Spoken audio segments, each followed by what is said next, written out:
Estamos aqui novamente na sala de Mino Carta, nosso diretor de redação, em meio a mais um fechamento aqui da Carta Capital, que começa a chegar amanhã para sexta-feira nas bancas, celulares e tablets aí de todo o país. Estou aqui terminando de reler o historial do Mino, A Corte da Casa Grande. E temos ali uma foto de Joaquim Barbosa, quem Mino trata entre vários outros assuntos aqui no seu historial. Estava conversando com o Mino antes, ele estava comentando que a justiça é eminentemente política, que a justiça é política apesar das pessoas às vezes não tratarem dessa forma. O que você quer dizer com isso, Mino, assim, que a justiça é política? Ela age politicamente, ou ela é um órgão político? Não, eu acho que a justiça brasileira é totalmente politizada, porque ela trabalha a favor da Casa Grande, trabalha a favor do poder, trabalha a favor dos ricos e, aliás, no Brasil, pobre não vai, pobre vai para a cadeia e rico não vai nunca para a cadeia, né? Uma coisa típica do país. Mas ela é isso, ela é totalmente politizada, o que na verdade é uma vergonha.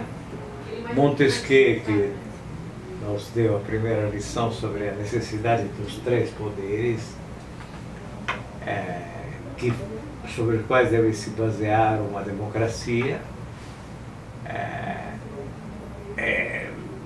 revira-se no túmulo todas as horas, pensando no Brasil, coitado. Quando alcançam lá no além as informações sobre o Brasil, ele fica em pandanecos, coitado, o Montesquieu. Agora, a justiça aqui no Brasil, não estou dizendo que seja assim em todo lugar, no Brasil ela é totalmente politizada.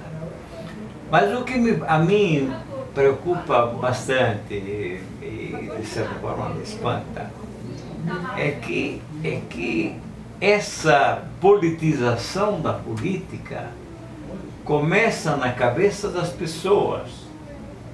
Como assim? O povo, como sabemos, a grande maioria dos brasileiros vive no limbo e então está fora desse tipo de preocupações, está muito aquém desse tipo de preocupações.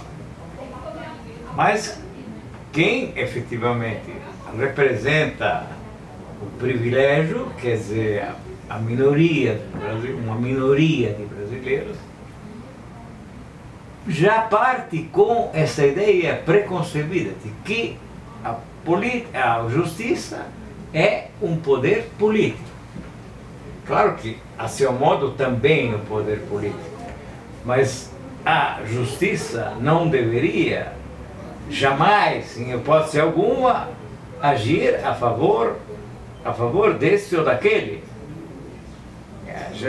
A justiça é vendada, nós sabemos, ela age a favor do interesse comum, a favor da lei, a favor das coisas que deveriam preexistir a qualquer outra concepção de vida no mundo.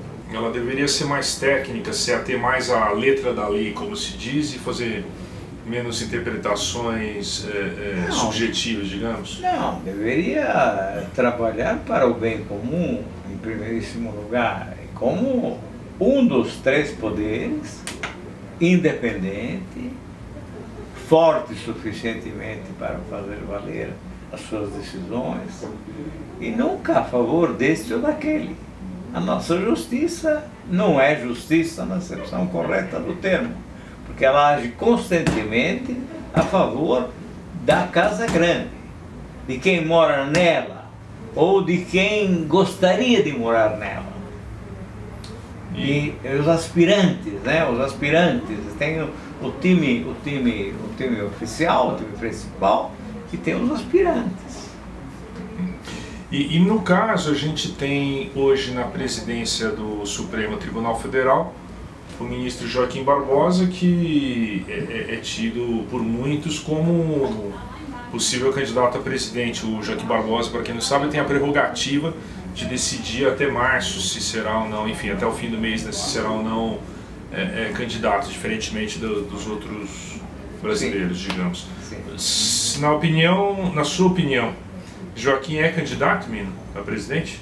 Não, aí não sei. Eu acho que ele poderia ser candidato a senador, talvez, se ele efetivamente decidir abandonar o STF. Ele ainda é relativamente moço e, portanto, poderia durar ali por mais tempo. Agora, não sei, não me interessa, no fundo. Eu acho que o Joaquim Barbosa é um juiz, em primeiro lugar, incompetente. A tal ponto incompetente que ele consegue cair na ratoeira que ele próprio armou. Como assim? Bom, ele confessou lá pelas tantas que as penas realmente foram exorbitantes, mas tinha um propósito: evitar a prescrição. Fossem elas menores, não evitariam uma prescrição que se daria a 3 anos. Então, da forma como ele fez, evitou a prescrição. A qual prescrição, nesse momento, está beneficiando os envolvidos no mensalão tucano. Quer dizer, você vê por aí como há 2 pesos e 2 medidas. Sem contar também que o mensalão tucano, vamos chamá-lo assim, é anterior, bastante anterior ao mensalão petista, né? E falando em mensalão tucano, Mino, você arrisca algum prognóstico aí de como será o tratamento do STF? Eu acho que eles caminham claramente para a prescrição. Acho que ela vai acabar beneficiando todos os envolvidos. Ao contrário do que se deu com o chamado mensalão petista. Isso mostra claramente alguma coisa. E veja, as pessoas se preocupam com isso. O mundo caiu para Joaquim Barbosa e para Gilmar Mendes com a absolvição dos 8 réus de um processo que acabou gerando ao cabo uma situação que alguém definiu como a mula sem cabeça, quer dizer, quadrilha sem quadrilha, um bando sem chefes, enfim. Mas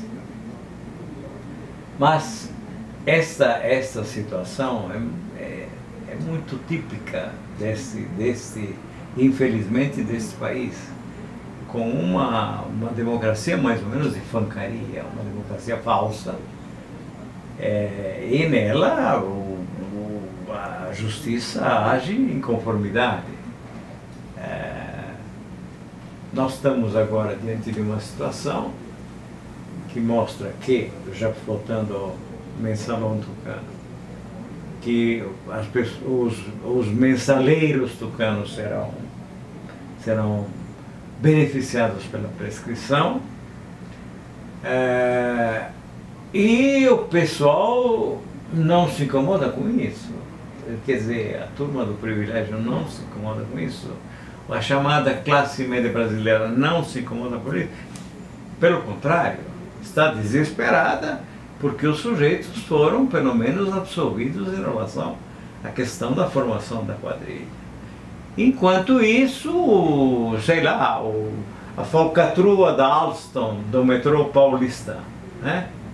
Essa passa em branca nuvem praticamente. Quem se incomoda com isso? Quem se incomoda com o brutal episódio da privataria tucana, quando Fernando Henrique e a sua turma privatizaram as comunicações brasileiras? Houve aí uma roubalheira bandalheira que não tem similar na história do Brasil. E ninguém se incomodou com o enriquecimento evidente de alguns senhores envolvidos no caso. Por exemplo, André Lara Rezende, que leva seus cavalos, seus bem amados cavalos, de avião para Portugal, onde ele tem uma quinta, ou para Londres, onde ele trota nos parques locais. André Lara Rezende, eu conheci o pai dele, era um cidadão simpático, arguto, irremediavelmente irremediável. Essa gente ficou rica da noite para o dia, ninguém se incomoda, mas muito mais rica do que o senhor de Lupus faz, por exemplo. Tá certo, obrigado, Mino. O André Lara Rezende, aliás, está aqui também no editorial do Mino, que você confere a partir desta sexta-feira aí em todo o Brasil. Obrigado, Mino, por nos receber e boa noite a todos. Obrigado eu sempre.